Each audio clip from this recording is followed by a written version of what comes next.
এইটা একটু শেয়ার করতে চাই, লোভ সামলাতে পারছি না, করব। নবী মুসা আলাইহিস সালাম একদিন বক্তব্য দিচ্ছেন। কি দিচ্ছেন? বক্তব্যকে আরবিতে খুতবা বলা হয়।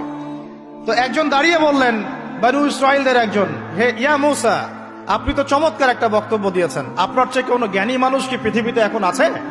নবী মুসা আলাইহিস সালাম বলছেন, না, আমার জানা মতে আমার চেয়ে কোনো জ্ঞানী মানুষ এখন পৃথিবীতে নাই। আল্লাহ রাব্বুল আলামিন বললেন, মুসা, তোমার চাইতেও জ্ঞানী আমার এক বান্দা আছে। বলেন সুবহানাল্লাহ।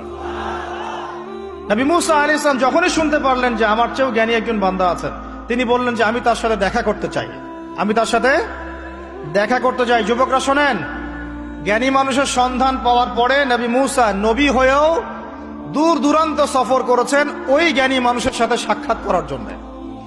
তো আপনারা রেডিমেড ইসলাম চান, আপনারা ফেসবুক শরীফে ইসলাম চান, ইউটিউব শরীফে ইসলাম চান।